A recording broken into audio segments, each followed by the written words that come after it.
welcome to the show. I'm Jenna Morton. And I'm Tosh Taylor. And on today's episode, we want you to all sit down and listen because we have a whole lot of information about a really, really great charity across our, Atlantic Canada. We are talking today with Brandon McInnis. He is with the Kidney Foundation. Thanks for coming. Oh, thank you for having me. So I asked you before I introduced you what your title is with the Kidney Foundation, Yes. and I could not remember it. So tell everybody, because you have a very cool title. Yes, so it is the Assistant Philanthropy and Development Assistant. So I get tongue-tied on it a lot, but it's a fancy title to say I work in events. Yeah, it's a way cooler title than like just I work at events. And we are the event today. Yes. So thank you for being here. Let's start off with you telling us, like, who is the Kidney Foundation? What are you guys all about? Yeah, so the Kidney Foundation, it's been around for 60 years, and we're mainly the voice for kidney patients. We work hard to just kind of get the word out about kidney disease and let people know what's going on while trying to make changes in the healthcare system just so people know what's going on. And we want people to have healthy kidneys and just make them aware of it. So when we're working towards this, one big thing for us is, as I was kind of mentioning before, just that awareness. I don't know about you two, but even before I joined this foundation, I think I took a class or two in health, learned about my kidneys once, and I forgot what they did. Yeah. So it's important just to kind of know what your kidneys do and just about kidney disease in general. It's a big thing. A lot of people have it, and it's a bit more common than some people might expect. So just getting it out there, letting everyone know is really important for us. Yeah. I think that's a really good point, that it's kind of one of those hidden diseases that people don't necessarily talk a lot about, or you don't hear people, discussing it a lot publicly about what's happening, but it affects a lot of people. Yeah, absolutely. Not to go too stats crazy, but No, we like stats. little bit. Yeah, Yeah, but all right, I'll go Bring 'em stats on, bring 'em crazy. on. But what they say 1 in 10 people have kidney disease, which that's a really big number, and that's not even counting people at risk. So I had no idea. I was like, oh, kidney disease, who has that? 1 in 10. Oh my goodness. Yeah. So it's just really prevalent, and I think it's important for people to just kind of educate themselves, know what's going on, and understand the symptoms of it to be like, okay, I know what to look out for just in case. Well, and that's the thing. I find anybody that I've ever met that has an issue with their kidneys, it was like all of a sudden it was a sudden thing. And where did this come from? And why do I have this problem? What did I do all these years to create this issue, right? So the education factor on it, I think, is very important. But then once people have realized that they have an issue with their kidneys, what does the Kidney Foundation do for support? Yeah, absolutely. So there's a bunch we do for supporting people. One of the really cool ones that I want to shout out to is peer support groups. I don't think it's talked about enough, but when you get a disease of any kind, really, but kidney disease, you hear it's uncurable. I think personally I'd be pretty scared. Yes, it's a scary absolutely. thought. Yeah. You get some kind of disease, so just having these peer support groups, they're online now, which is amazing for people that can't travel or they even just live really far away. It's a pain to go, right? So having these peer support groups, you can talk to people who've been through it, maybe some people who've had kidney transplants, so you can understand their fears going in, and just have people to converse with even. When you have kidney disease, you can't even eat the same things you used to, so just sharing recipes is even something you could even do, right? So I think it's a really good program just to get people together and talk with one another. I think the big one for our foundation, though, is short-term financial support. So when you get kidney disease, I think it's more or less known that you're gonna have costs with going to get treatments and things like that.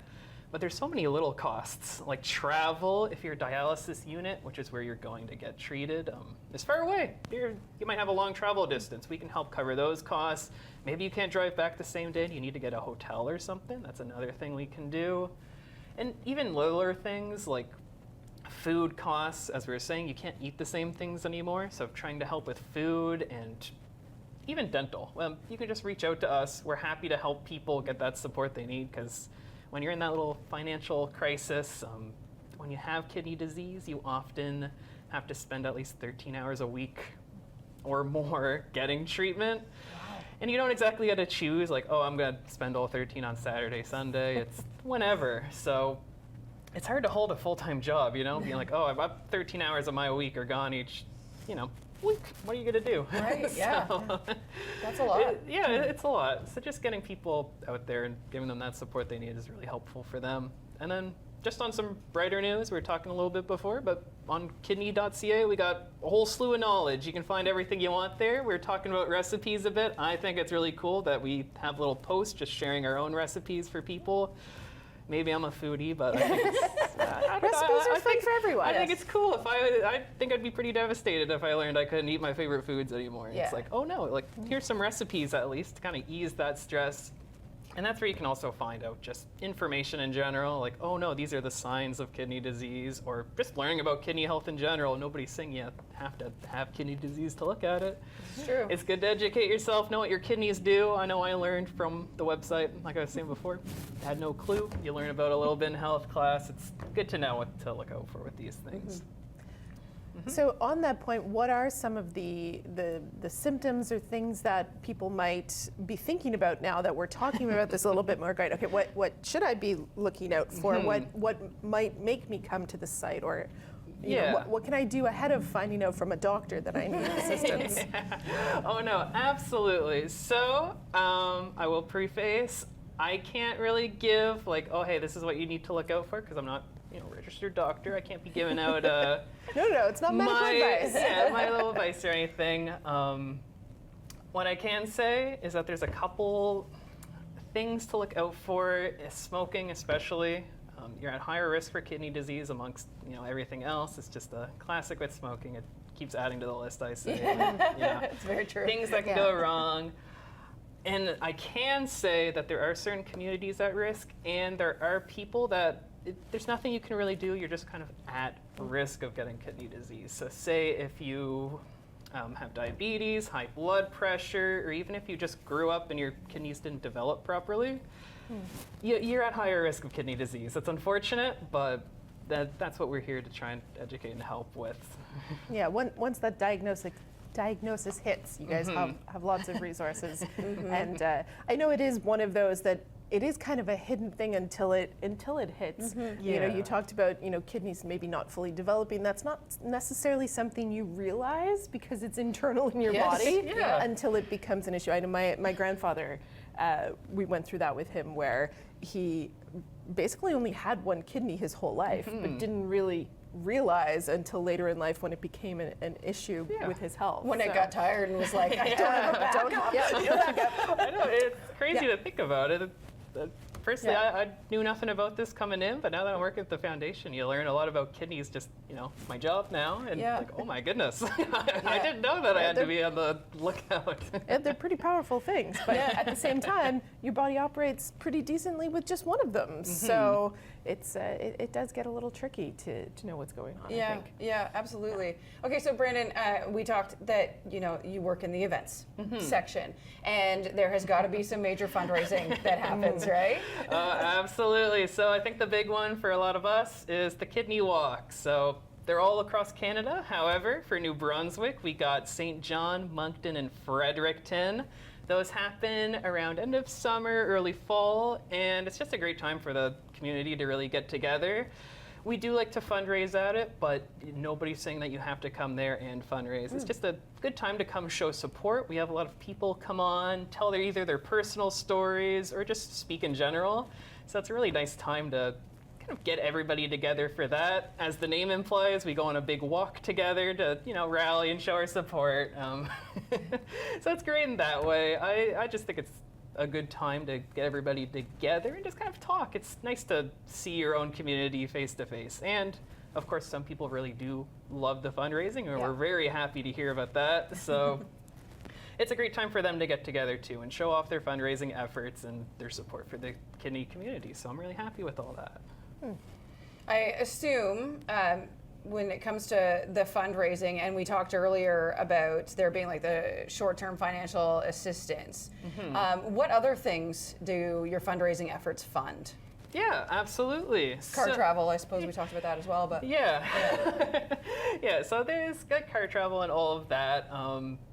One thing that we do support is research. I think it's super important that this research is being done, because when you hear about something like kidney disease, it's easy to assume, oh, you got this incurable disease, somebody's researching it, obviously, but it might not always be the case. That research takes time and money, and there's a lot of things out there that, people are spending their time and money on. So I think it's a good time for the kidney community or Kidney Foundation, I should say. We do put that time and effort into making sure that research is done and that they can, get it out there. We even post it on our website so people can see what's being done and try to work towards getting that cure for, kidney disease.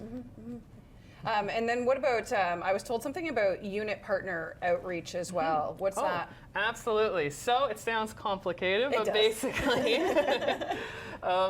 dialysis units is where you go to, get your treatments on kidney disease, and we're in contact with those. We know where the dialysis units are, where they can go to, who to get in contact with. We know the doctors there, we know their phone numbers, how to essentially get in contact with them.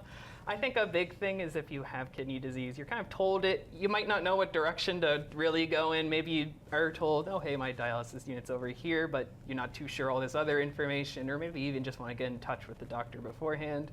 You can reach out to us, and we're easily able to converse that information to you and get it out there and make sure you're well aware and you feel secure. Because again, one of those big things is I just think making people with kidney disease should make them feel secure and have less worries. I know I'm a worrywart, so if I ever have some, I want to know everything that's going into it. So it's just another thing for them to just kind of spread awareness on that. Yeah, and the resource too, right? Because as we alluded to earlier, especially across the Atlantic provinces, there's a lot of rural. So maybe they are traveling to Moncton, St. John, or Fredericton, and they wouldn't know who the kidney specialist is at those hospitals, right? Yeah, oh, exactly. And honestly, it's hard to get in contact with them. It's hard enough to sometimes even get in contact with a doctor sometimes nowadays. So a specialist doctor, no worries on trying to contact us so we can connect you two together. Well, like you say, it's so powerful when you're new to a situation to be able to have a resource that helps you with all the little things. The specialist is high level, their specialty is health and making you well, but like you said, you have those fears and anxieties of where do I go in this building, how long is this going to take, what's it like, to know that people have a foundation like yours with peer support groups and all of this resource material that can help try to alleviate some of that and make the experience more comfortable. It's just fantastic. It's so heartwarming when you hear about organizations like yours that are putting in the time to really make sure that the person feels supported in everything, not just, oh, you have a diagnosis and this is where you go. Well said. I think you're one up in me now. Jenna's got a new job. It reminds me a lot of my experience in the NICU, and it was the same kind of thing. Like every time that you could talk to someone or have a resource to go to, it helps along the journey. And so I'm wondering if you could just elaborate on the website and the connections and some of the programming that's there. Yeah, absolutely. So it's hard for me to get into detail on all the website because it includes almost everything.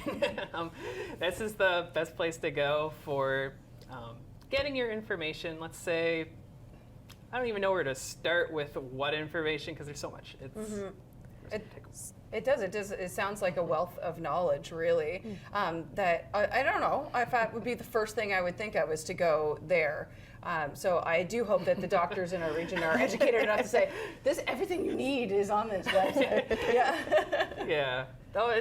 So that's where you'd go. You can find our information. So if you want to get in contact with, say, like the volunteer team, that's where you'd go to get in contact with them. Oh, I want to volunteer. Oh, if you want to donate, that's also where you go. Find that.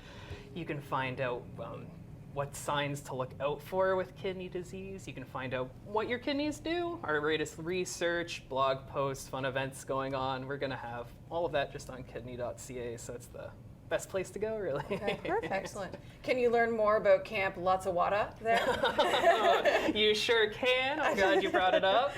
The name caught my attention. I Like, know, can't, it's can't really- leave this conversation without talking about it. Right? It's really fun. So I like to mention this specifically because when I think of kidney disease or almost any disease in general, I don't want to say I'm not thinking of the kids, but I almost think of like diseases as this thing adults get or something you get when you're older, but it affects a lot of kids and there's sometimes not a lot they can do about it. It just kind of hits them, especially if their family's been at risk of it. So Camp's lots of wada, a little tongue twister there. Yeah. It's just a good time for kids to come out and have fun. It's a week-long camp. They can go there, have fun. They don't have to worry about, oh, hey, I have kidney disease or I'm at risk. Sometimes if you're going to camp, I wouldn't be surprised if they're worried, like, oh no, can I eat the food here? Is it going to be a big deal? Like, you don't have to stress out about that. And people understand if they need to take breaks or anything like that. So that's for kids 8 to 17, and it's a perfect time for them to come out and just have some fun. Yeah, that does sound like fun. Is the camp something that happens just for, a specific week or two through the summer? Do you know how often the camp happens? Yeah, so I know it happens once a week, and the best way to find out the date is kidney.ca. I knew that was coming. But yeah, I would assume that it changes like per age group, right? And the counselors are probably people that have grown up with experience with kidney disease. Oh, absolutely. Yeah. And if they haven't, they're well informed on kidney disease themselves, and more than everyone that's there is there because they want to help and just make sure everyone has a great time. And location-wise, this is a camp that is for kind of maritime children? Yeah, I would say maritime children. If somebody was signing up and flying down from out west, maybe they could join as well, but it is mainly based in the Maritimes. Okay. Because physically they go to camp at Brigadoon, I believe, isn't it? Oh, yes, thank you. That was, Which is in Nova Scotia. It's well known for hosting various groups of youth who have, I believe they do the diabetes camp as well as the kidney camp and various ones. So I think it was built with this purpose in mind, which is really special. Oh, absolutely. And I've only heard amazing things about it. I don't think I've heard a bad review, so. So let's talk a little bit more about the kidney walk. When can people start registering for it? I know you said it's not until the end of summer. Oh, absolutely. You can register right away. Okay. You can Go do sign that up at kidneywalk.ca is the best place to find that. And it'll tell you the information on like the exact dates and times these walks will be taking place. But also, if you're interested in fundraising, you can also sign up as a fundraiser. So some people like to fundraise individually, just earn a little bit. It's not like a competition. $10 still goes a long way for a lot of people. But you can also sign up as teams, corporate, or just a bunch of friends coming together to try and raise some money for kidney disease. And you'll have fundraising tips and all of that on the website. So it's the website really tells more than I can, but I can certainly tell you it's a great time, and I hope people sign up. With your role in events, are you going to be attending every single one of the walks in the Maritimes? So there are 2 of us working events, and we'll kind of split it between us. I won't be at all of them. However, I will be in Moncton and Fredericton for anyone in New Brunswick. So you can see me there. Sorry, St. John. That'll be my partner. Maybe one of us will attend. Yeah. Jenna likes to go to St. John. For people who aren't familiar with what a walk like this would be, you've mentioned that it's a big gathering, but can you give a little bit more sense of like, how far do I have to walk? That's a good one. Excellent question. So, while I don't have the exact kilometers in mind, I will tell you it is designed for everybody to be able to walk, no matter the age group. So you don't have to worry about being like, oh no, I'm not making this entire thing. There are people that like to just even go for half the walk, or they just kind of walk to their destination like, oh, I'm close enough to where I'm going, and they just kind of peter off. But it isn't a high stress, like, all right, we're going to force you to walk so many kilometers in. You're not forced to get any kind of that exercise. It's really just to get us all together, and you can walk and talk and converse with everyone else.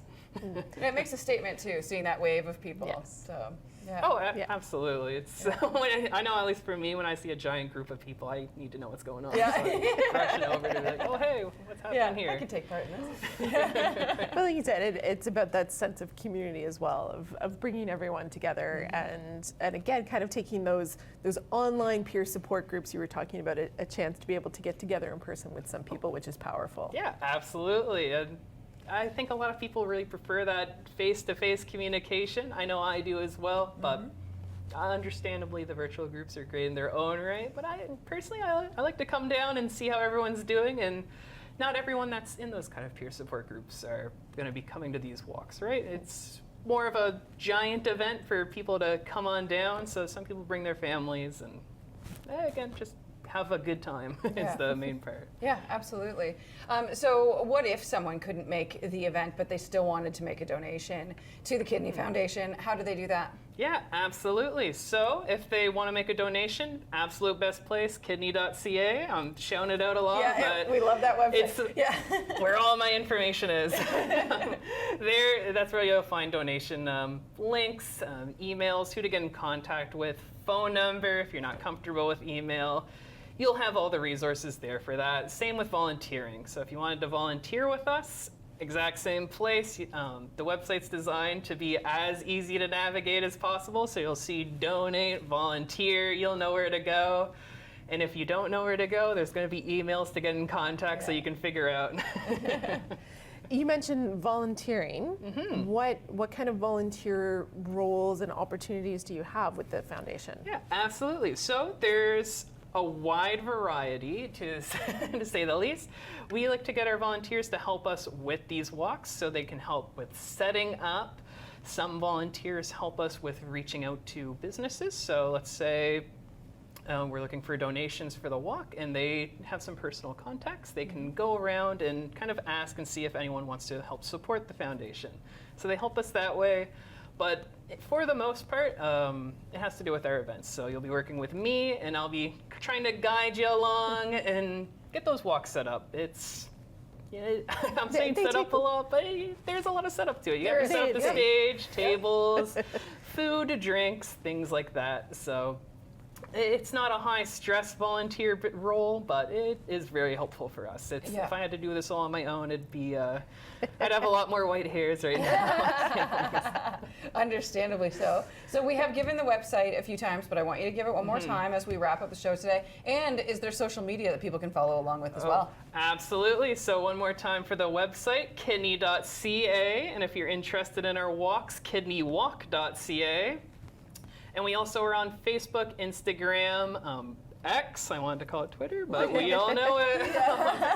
And you'll find links for those either on just a little Google search or our website itself as well. Awesome. Fantastic. Well, thank you so much for coming in and sharing this with us today, Oh, Brandon. no, thank you so much for having me. It's been a pleasure. Yeah. And thank you all for watching and listening, and we'll be back next week.